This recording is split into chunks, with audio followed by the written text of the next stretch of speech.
magical thing. Grows where you are, it exists where you are. An intentional journey to open up the pathways To connect us to something bigger. It helps everybody in the equation. has been the magic of the people, and it's passed from person to person. You have to follow through. You have to do the thing. Like happy, safe place. Is that your logic, or was that something you were told? Focus on your craft and your practice. Just ask me why. Why in general? Can you unteach yourself something that society has taught you? Mystical experiences will always be different. Your body is your temple. You've probably been doing certain things your whole life. You need nothing else other than what you're in right now.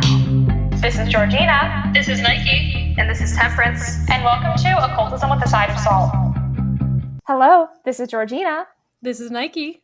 This is Temperance. Hi! Hello, everybody. I'm Robyn. I'm from A Tired Witch.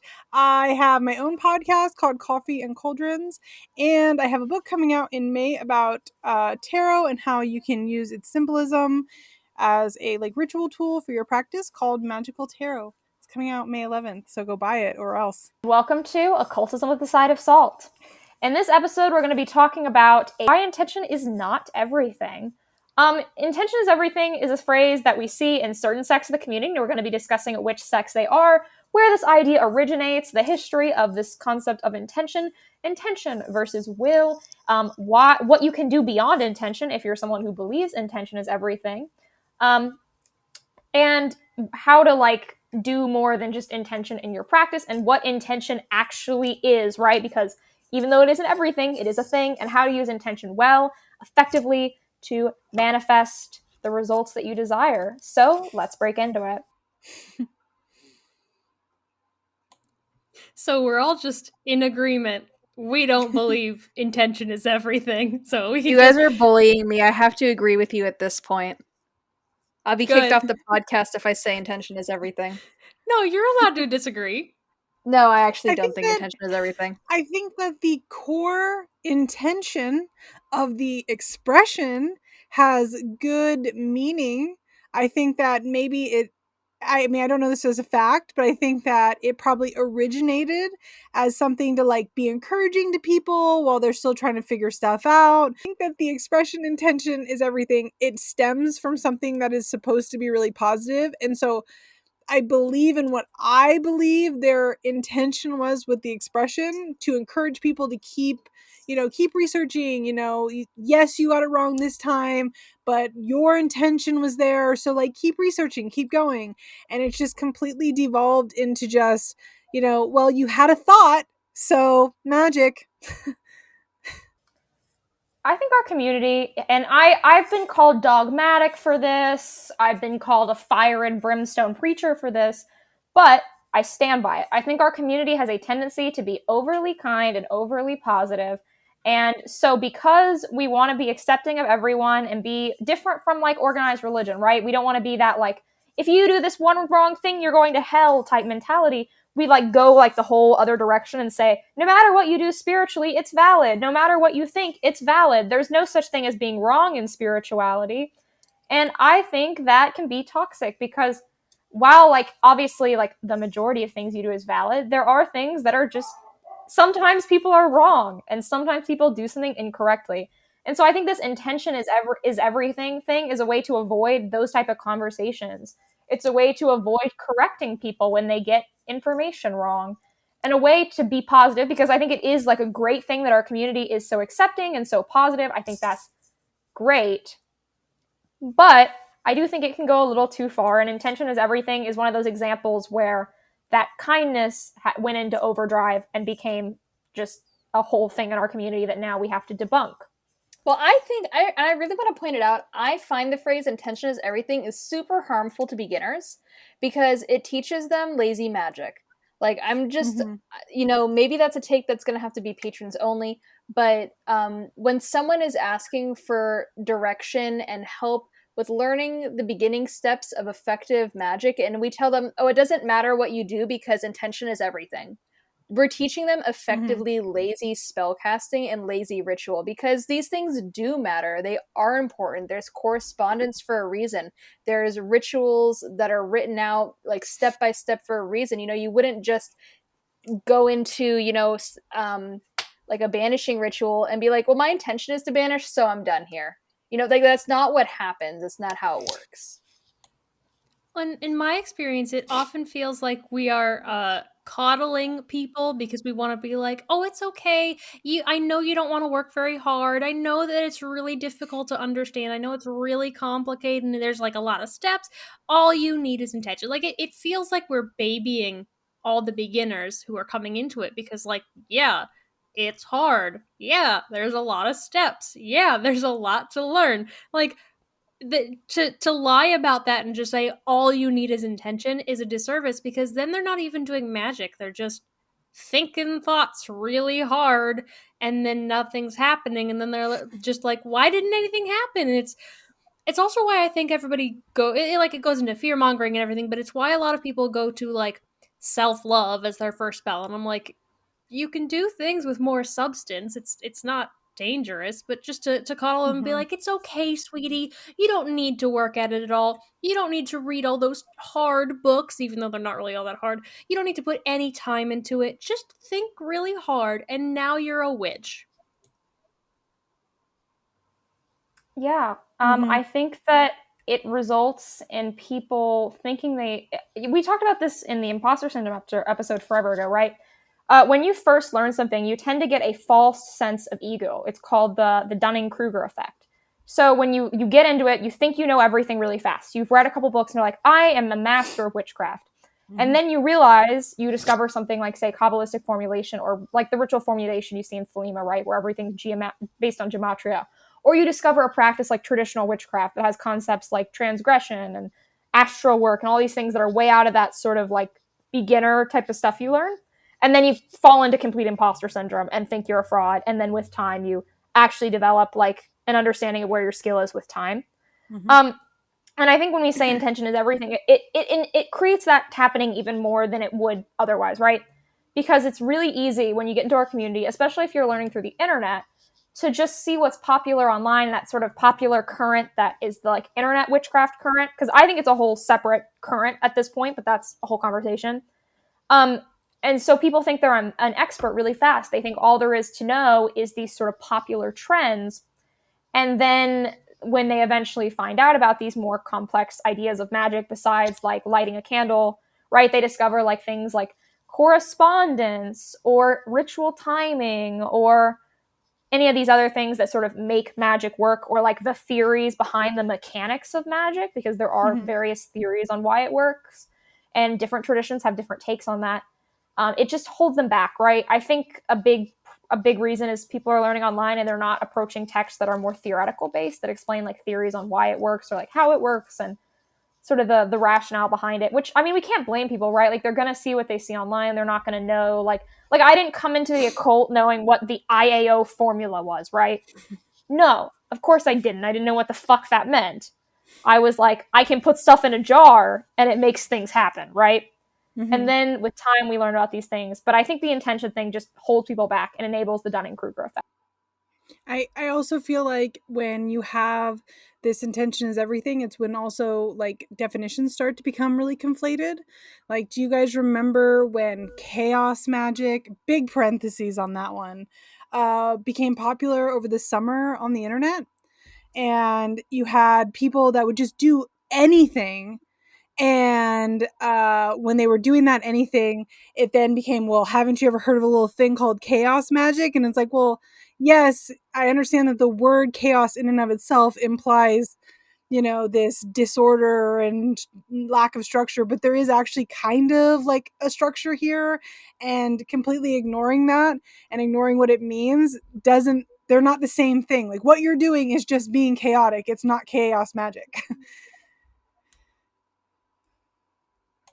For those who are around with enough memory, because I know we have some younger listeners, for those who are around for this time period, it reminds me very much of the witchy version of the lol, so random, a roar means I love you, and dinosaur, like 2008 Hot Topic girl kind of vibes of like, I'm so random, lol, squirrel. Like that was the thing, and it just you guys know exactly what I'm talking about. It just makes me think of that.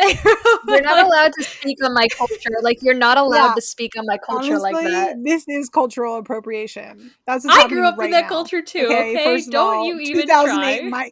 You don't even know. For me, it was 2008. I was a weird kid back in. I was never in this crowd because I was too busy like being a demon child.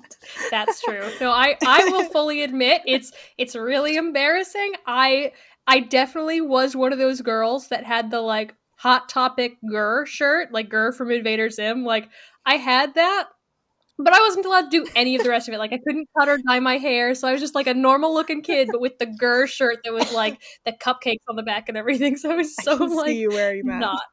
Yeah, you can. And I had it still in my closet until I was, I think, 22 because it still fit. I remember watching a video on the clock Chinese dancing app that will not be named. I've decided I'm calling it the clock app to not feed its egregore. So anyways, I was on the clock app and I saw a video of someone stamping on a can of Monster and calling that a hex, and then someone said, "What's your logic behind it?" And they said chaos magic, and I just pictured Austin Osman Spare like rolling over in his grave. No. I'm gonna break that one down for you. That's advanced chaos magic. Here's why.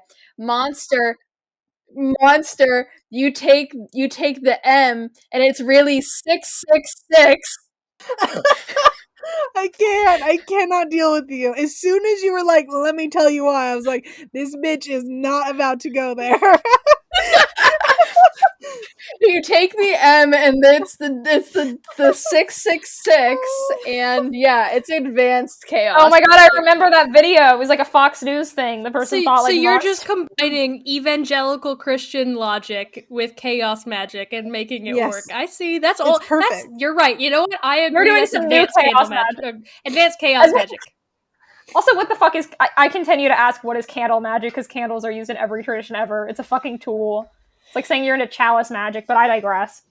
Well, we could break this down for a lot of things. That's getting cut. I want to get us back on track. So I'm gonna take a poll of where you guys think that intention is everything comes from, where you think the origins are. I think the origins are from The Secret and Law of Attraction. Yeah, I would say New Age. Generally, when I say New Age, I end up saying, well, New Age comes from Theosophy, so we can just blame Blavatsky again. But for this one, I think it's genuinely like later New Age stuff, like The Secret. Yeah, I mean, it's especially also like kind of the Kabbalion a little bit kind of leans into this law of attraction stuff, and that book's pretty popular. I think those are my sources. The Secret is one half of the equation. So yes, but I also think there's another like layer here. I feel like we have an entire generation of people who like, touching back to like way earlier when we were doing the pre-Patreon stuff, right? When we talked about like mental health and the fact that, we touch on this, like, we accept everybody and we accept you, but not really. I think that's the other layer of it, is we have an entire generation of people who want to be accepting. And it just kind of crosses that line of like not actually being helpful. And so it's like this layer of law of attraction combined with, of course, you can do absolutely nothing to make this better. That still counts. Like, I support you.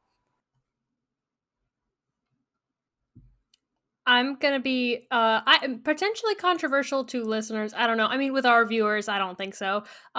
And this is coming from somebody who was on Tumblr for a while, but I honestly think it's kind of a Tumblr thing. I think that it comes from the Tumblr kids who like start, because I mean, and I'm not knocking it either. It's a perfectly valid, I think, way to have gotten into witchcraft.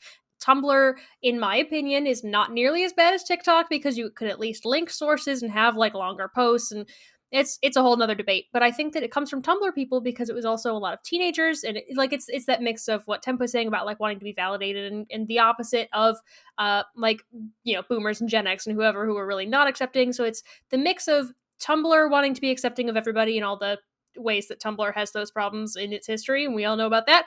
And then mixing in the witchcraft stuff, so it becomes, no, it's okay. You don't have to work very hard. We want it to be an open, accepting place for you, but the way that it becomes quote unquote open and accepting is by not having to put in any work. And so for me, I think that's why it is currently really big. I think that's where it comes from for this generation, but I think it was definitely different a couple of years ago. Like if you took it back even just 5 or 6 years, I think the reasoning changed. It leaked into Tumblr, and now Tumblr is the like immediate step one source. The further back, I'm sure, is the law of attraction stuff.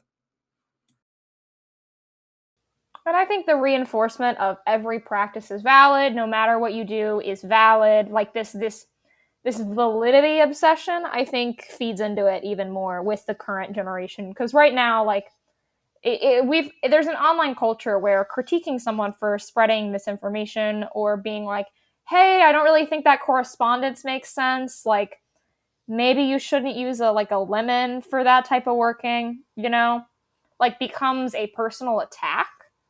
And so that I think that everyone is valid mentality. People kind of use intention is everything as a scapegoat to avoid critique. I've noticed, right? Like, someone will be like, they'll do it. Like someone will be like, hey, maybe you should learn about this before you do your next working. And they'll be like, well, intention is everything. My intention was there. And it's kind of like a way to deflect criticism or deflect this need to learn more. Mm-hmm. Or be corrected, especially in like Discord servers or like Reddit forums or like places where it's like a back and forth conversation format. Mm-hmm. I also think that it's really also very dismissive. Yeah. Well, I was really against like the personal correspondences stuff for a while because I was sort of the opposite end of like, no, but things like have a purpose and there's a reason that they're used. Like these correspondences exist for a reason. And so in my head, I didn't fully understand it. And I'm still mostly on this side, but I understand what personal correspondences are now. But for a while, I was just like, you can't just make it whatever you want. Like you can't just use nightshade for like a healing self-love beauty spell that you then like ingest. Like there's a proper way in which they're supposed to be used in proper correspondences. Like I said, I understand personal correspondences now much better, but yeah, I was always really on the opposite side of that because I saw all of the intention is everything fluffiness and was really annoyed by it. I'm gonna have a strong, almost disagree about personal correspondence because I don't find personal correspondences to fall under the intention is everything trail because our most effective when you work, especially if you practice folk magic, your most effective magic is going to come from your understanding of the world and the worldview at the point in which you're at in the location that you're in. So if I am practicing folk magic in rural Montana, okay, and I don't have access to all of these plants and shit that's been written in these books of correspondences. Like someone wrote this book of correspondence because it made sense or it was like taught to them that way, or those are plants geographically found where they are. But the plants that are around me might not be like known or written about or whatever. And so personal correspondence would take precedence over common or verified correspondences. Yeah, and to kind of just like pack on that, I talked about this in my own podcast for the last episode actually, in that a lot of these books on correspondence and a lot of our understanding that comes in a written text, right, does stem from witchcraft based out of Northern Europe. And while that might be like really applicable to somebody who lives in Wales, it doesn't really apply to me living in San Francisco necessarily. And so like, I do think that they're really important to use as like a baseline, but you should expand with your own experiences, your own environment, etc., etc. And I completely agree. I don't think that it falls under the same umbrella as intention is everything, because you get come to these conclusions, based off of UPG that for you then becomes like verified gnosis for your own practice, if you will. And I do think that in that respect, the two are not related. So something we wanted to discuss is how this idea is very different depending on where you are, right? Because all four of us have pretty different practices, people who come to listen to the show for me are going to have a very different community experience than those who come for Nike or Temp or even Robyn, right? Because Robyn, like sells crystals. Nike is into astrology and heathen stuff. Temp is into Celtic things and her beloved Wheel of the Year. I'm kidding. I care about you. And then I'm into ceremonial magic, right? So if you're from like a ceremonial magic space, some of this discussion may seem a little lost because you see a different conversation in that community compared to others. I find that the intention is everything type narrative is the most common in more secular spaces and witchcraft specifically, right? Because over here in the Thelema camp, we get almost like we're very fixated on formulation and Kabbalah, like very heavy.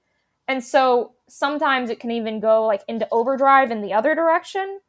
But in the witchcraft space, like we do value intention, but the whole like obsession with formulation and people memorizing Liber 777 by literally making flashcards for it is a very different mentality than what you see in secular witchcraft.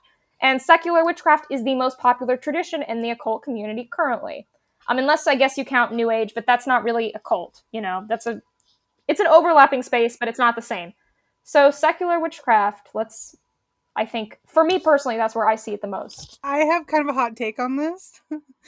And I want to preface it by saying that I'm referring to where it stemmed from, not for where it's at now. So I think that people use the intention is everything now just because it's become commonplace vernacular.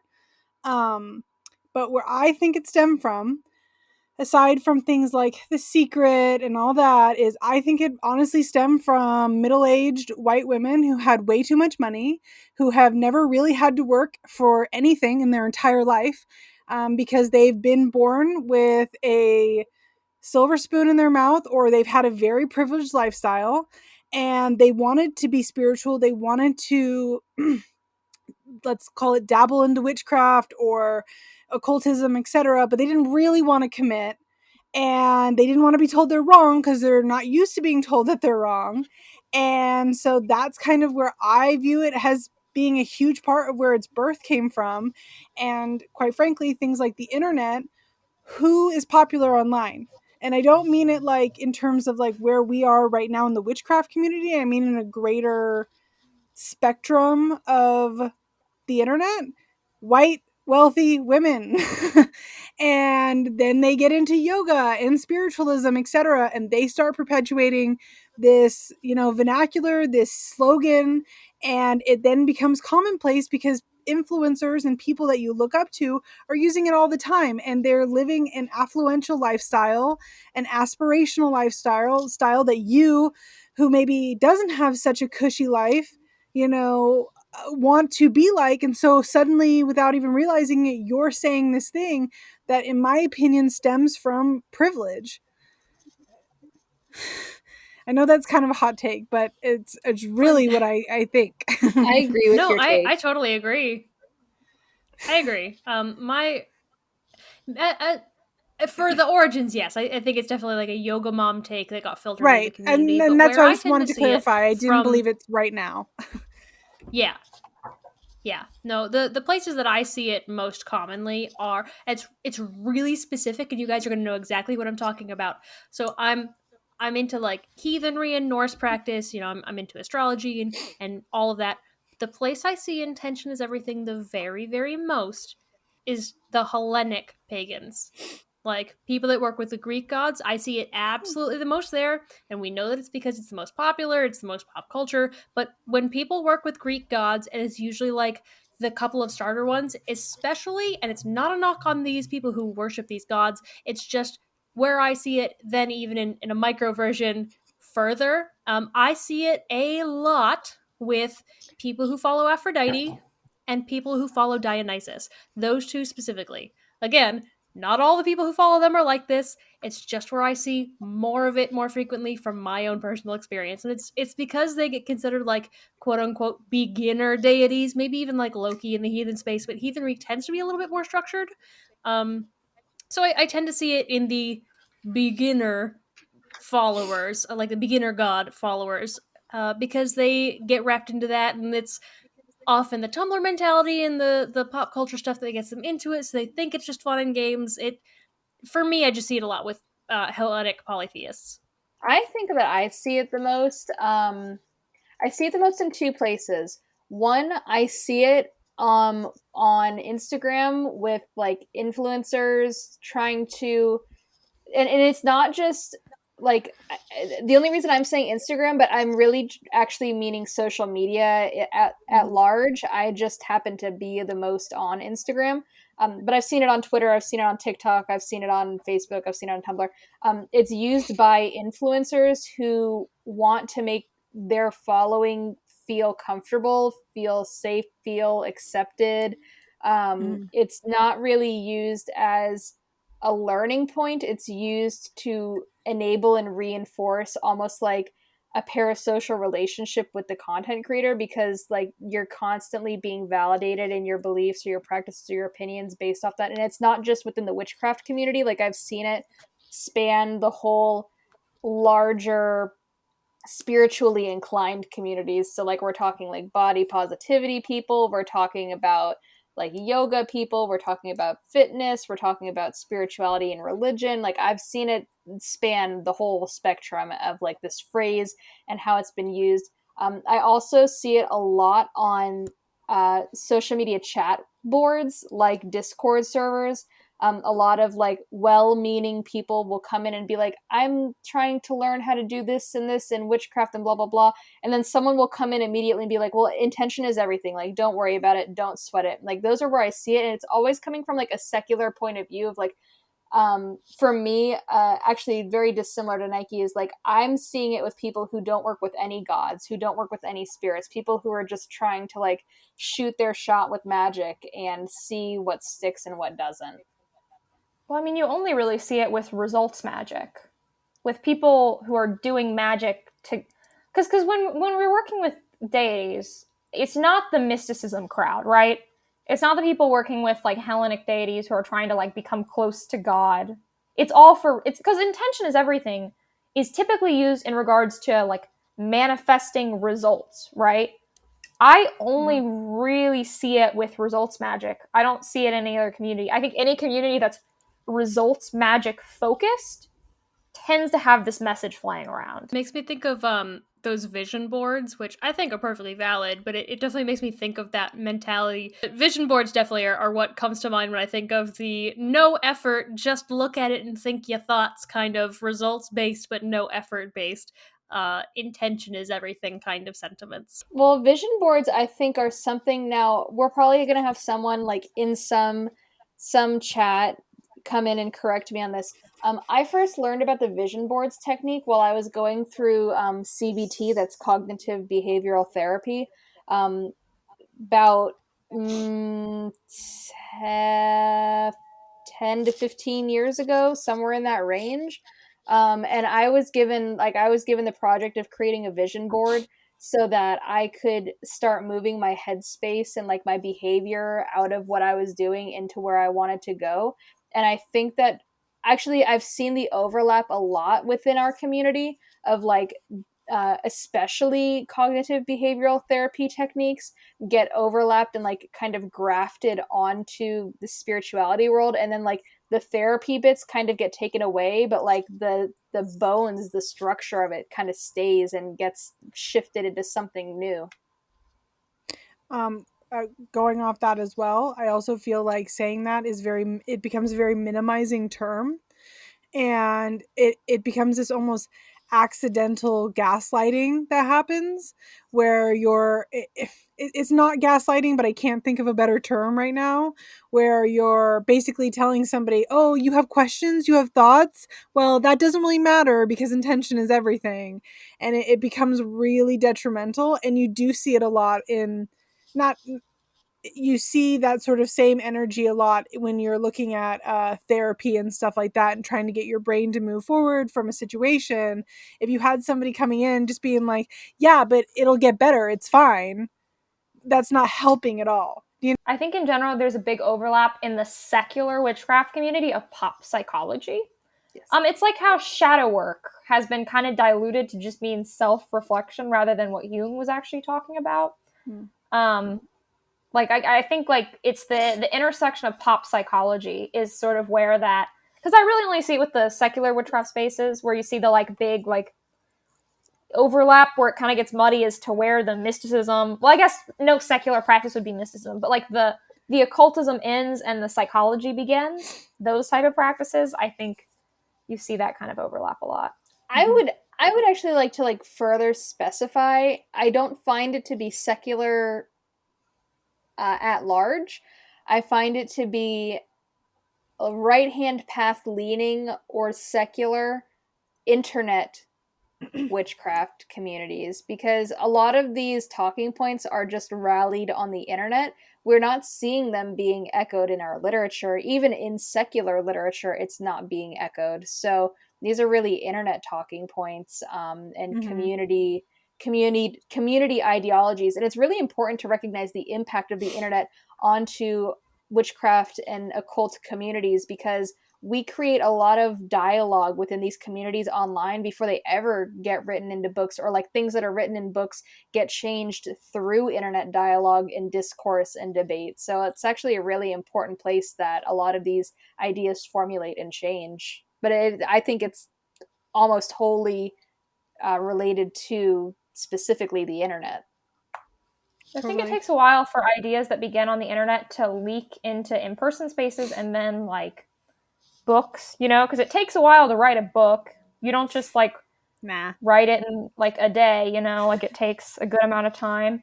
And these like let's talk about like the white sage thing, right? So the internet was discussing that long before groups like in person sort of stopped using saging in their rituals, and books stopped recommending it, right? So it proliferates in this slow way because obviously like in-person groups don't meet every single day, and it's mostly people who are older running those groups, so they're not as active on the social media stuff, and so it like leaks slowly down the sort of pipeline. Yeah. I also feel like everybody in general needs to remember that things don't happen overnight in general. Like just no positive change happens overnight. And it like going off kind of like the book thing, it's a much bigger issue that's going to take time, because even though we discuss these matters, they still take action, plan, breakdown, etc. It's not, I don't know, it's one of those things I'm thinking about, like TikTok and the whole cancel thing that we were talking about earlier, and it's that expectation that people should just know things because, well, we talked about it yesterday online, and that's not realistic.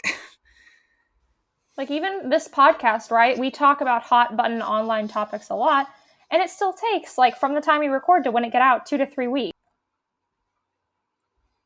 Yeah. The internet moves at a really fast speed, and it's really difficult to keep up. So if you feel like you can't keep up, you're not alone. Yeah. Dude, I'm a creator, and I'm the most active online Thelemite across the board, and I still am sometimes playing catch up, you know?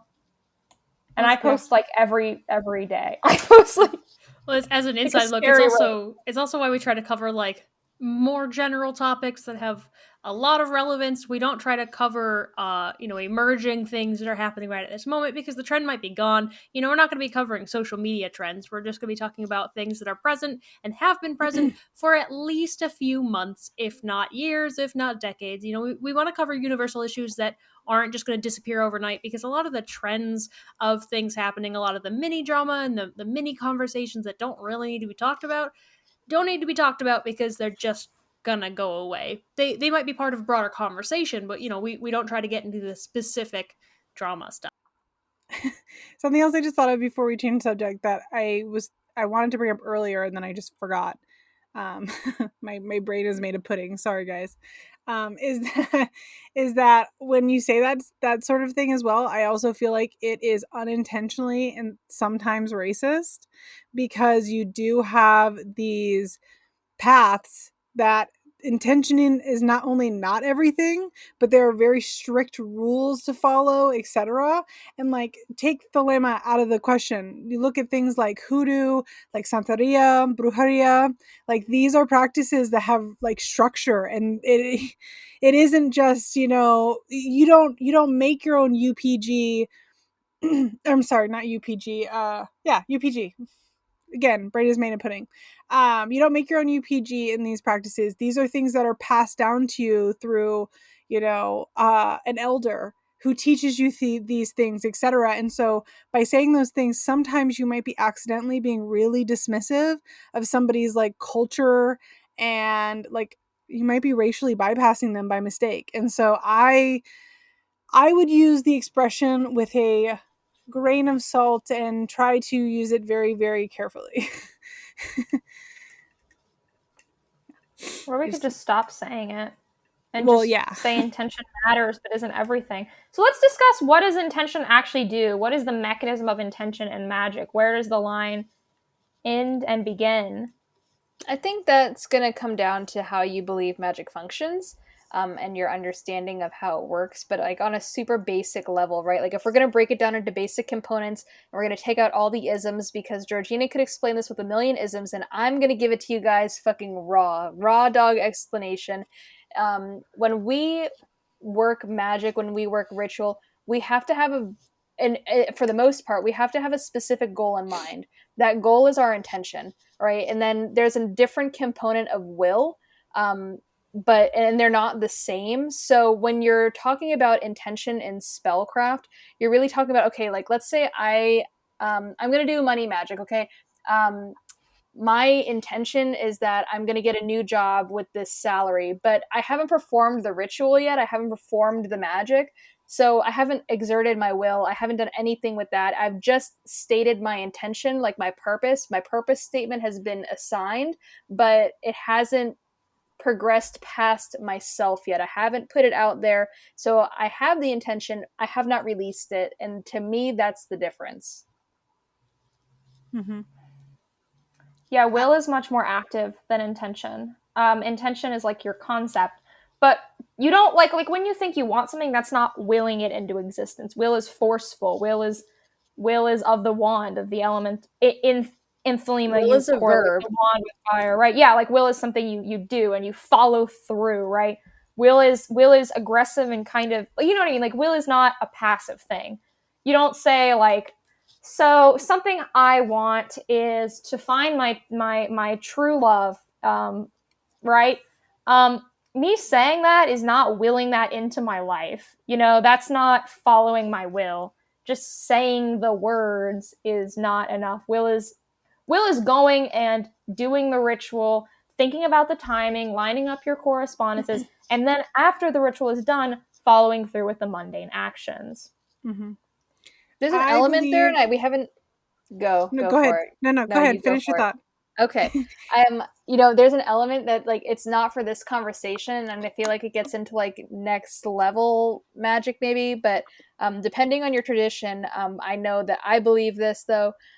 There is an element of sacrifice that's necessary too for effective magic. So then you're getting into a more nuanced type of magic where you're talking about like your intention, you're putting out will, you're making a sacrifice for the successful use of magic, and it like gets way more nuanced.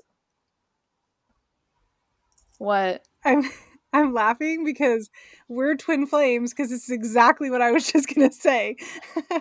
I believe that intention is like, I intend to go to the grocery store, but if I don't go and put gas in my car, which costs money, and then, drive there, which costs my time, I haven't done shit. I've just thought about going to the grocery store.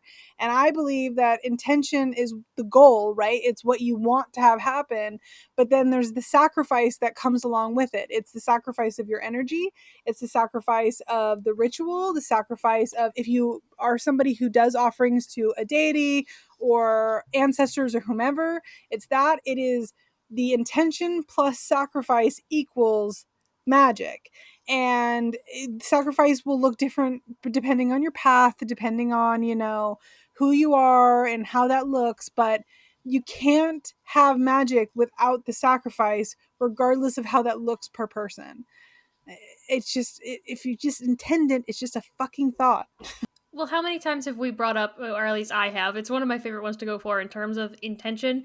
I mean, how many times do you hear people say the example of a job spell, but if you don't turn in your resume, how are you ever going to get a job? Like, you're not doing any of the actions by not sending in that resume. In order to have the action part of it, you have to do something, which is to send the resume off. Olivia put it as like, Exactly. you do a job spell and you're told by the witch, like, light this on top of the resume and also send this one in, but they don't send the other one in. They just light it on top of the one copy of it. And they're like, why didn't I get a job? Your magic is bunk. And they're like, did you send a resume to literally anyone? Did you take any action to then make it happen? If the opportunities are created through, whatever means, by magic or whatever, if you don't then grab it, what is the point of having done any of it? You're just sitting there thinking about it and nothing's going to open to you because you've done nothing. That's kind of my point, though, in the terms of like sacrifice, right? I think when people think about witchcraft and people say the word sacrifice, they immediately think of like baby's bones getting ground up, or like, something really drastic. But sacrifice, it can be literally something as, I have sacrificed my vulnerability to send off this resume. I have sacrificed, time out of my day to do this. Yes, obviously there's more to it than that, but sacrifice isn't necessarily, I should say, this doom and gloom, cutting off, your husband's head and sacrificing it to Odin or something dramatic like that. It's so much more layered than that. And it drives me nuts when you have people that are like, well, I thought about it. Okay, so then what did you do beyond that? What did you give up to make it happen? What steps did you take, etc.? Very frustrating. Yeah, for me, I think a big part of why magic works is the macrocosmic microcosmic relationship. So when you do a ritual, you create a microcosm, and that's your little circle, right? You do your little space, right? You're doing your little thing. You're waving around your athame. You're doing whatever it is your practice does, right? And so what happens in that microcosm with, like, say, that time, right? You do it on a Saturday to represent like discipline, right? And you do it in a Jupiter hour or a Mercury hour or whatever, right? To represent whatever and whatever and whatever. And you create this space filled with correspondences. And the correspondences represent other things. It's a symbolic representation of what you want to happen in the world. So you've given it in your microcosm, and then using the principle of as above, so below, it impacts the macrocosm. So that type of thinking is a basis of a lot of magic, and why we say a piece of like rosemary represents X or Y, because we're talking about that microcosmic macrocosmic representation. So if you're like really believing in correspondences, like, thinking is not that relationship, right? It's not doing that formulation. It's valuable, right? Like, you should believe in what you're doing and avoid, of course, lust for result, which lust for result is a whole conversation. Phil Hine has a really good lecture on it on the Treadwell site, where he gets into like lust for result and chaos magic. But basically, like, even in these very thought-heavy systems, when you use thoughts, just thoughts, to influence like your exterior, it's still more going on than like thinking something once. There's still a lot happening, but generally, like, you're not just thinking, you're creating your ritual and doing all these symbolic things. And if you're working with spirits, giving offerings, if you're doing evocation using spirit compulsion through God, and you're commanding things to do what you want, right? Like, there's typically more involved than just thinking something once when we talk about magic. I think there's a big difference between like intention is everything versus like I think this is what you mean, but like chanting on stuff. Do you know, like, those people that like that's what they'll do is they chant, and that's it. Like, there's nothing, no other component to it. Like, I think there's validity in that. It's not my practice, but I do think there's validity in that, and it's not to be conflated. Yeah. That's not the same thing. No, if you're like chanting something, you're building that energy and then releasing it, right? You're repeating it, and when you repeat something, it gets ingrained in your subconscious. Like, I was reading Crowley's writings on mantras the other day. I know I fucking talk about Crowley all the time. I'm sorry. But he said, like, a good mantra you should have so embedded in your subconscious you could say it in your sleep. Like, when you're chanting something, it embeds it in your subconscious, which is going to manipulate your behavior on that psychological level, and you're building that energy and then releasing it when you finish, right? So even that has more going on than, like, I had a thought that I want to find my husband, or I want to find my my new job, or I'm trying to think. People tend to talk about love and money the most when they're new to magic, so those were like the Yes. two I jumped to. Usually love. But Let's be honest. Someone that's married, and then they want to know, like, can they? Is this person going to break up with their wife or husband for me? Blah blah blah blah. Are they going to cheat on me with their husband? On my day job, I get people, no exaggeration, probably about 2 or 3 times a day, asking me, because I'm under the witch. One of the like subcategories is witchcraft, and the purpose of it is in an advice position, right? Not in like, I'm gonna do witchcraft for you. And I will get people 2 to 3 times a day being like, my ex-boyfriend is with somebody else, like, make them break up. No, dude, he's an ex for a reason. This is what I say. If you broke up once, why are you going back? yeah, Like, also, why are you so pressed about it? Like, let him move on. You should too. Everybody can be happier. maybe you need to just do say, less magic and more swiping on Tinder. let me just say, if they are willing to cheat with you, they are willing to cheat on you, and that has always held true. Don't ever think that you will be the exception. You won't. You never will be. No one ever is. Never once have I ever seen one of my friends who has gotten somebody to cheat with them, then get into a relationship with them.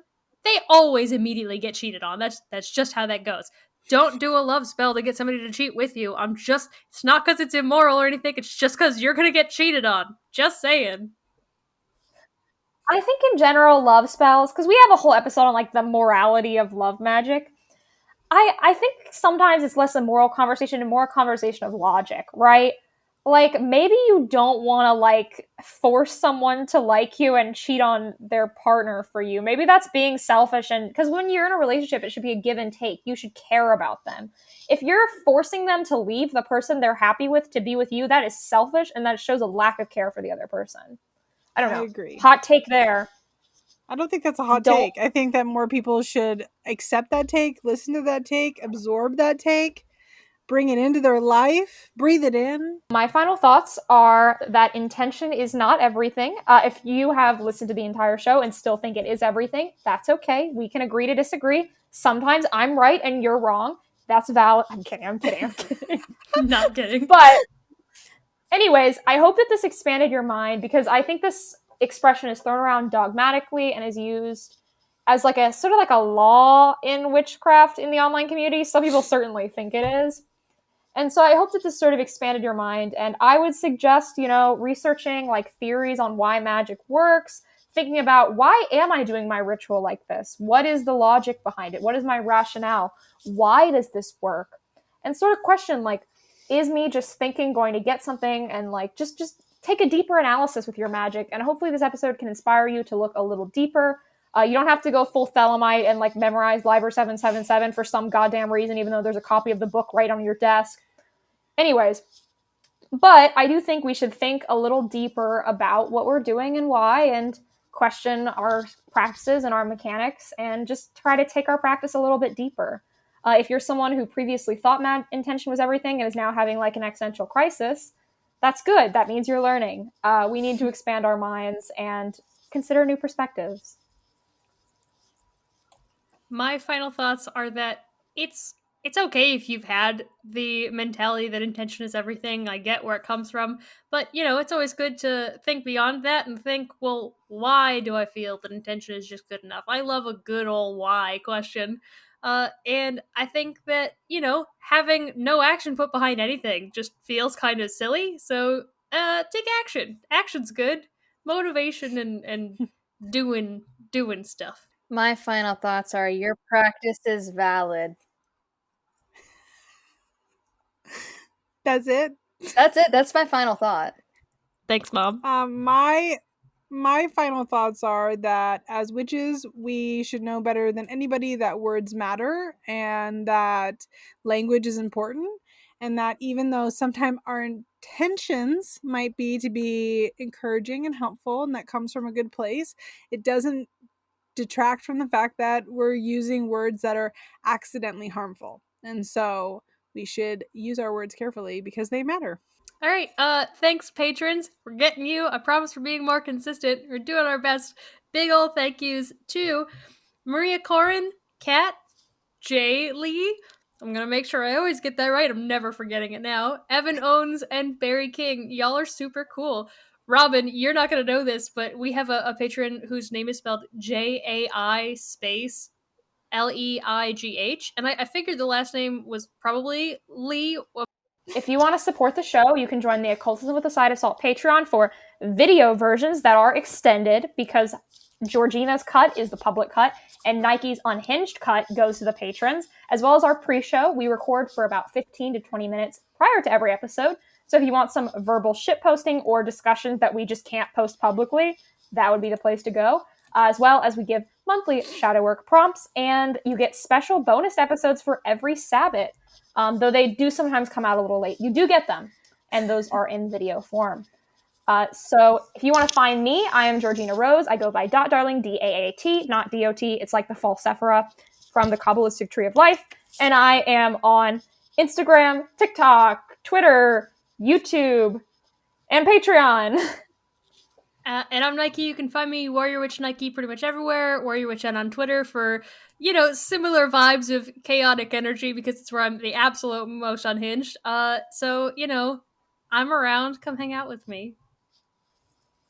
I'm Temperance Alden. You can find me online at Wildwoman Witchcraft. My book, Year of the Witch, is available everywhere books are sold. I'm on Patreon at Wildwoman Witchcraft as well. And on Twitter at Temperance Alden. I am Robyn. Firstly, thank you guys very, very much for having me. I appreciate it muchly. I am at a Tired Witch on everything except for Twitter, which is Tired X Witch, because somebody took my username.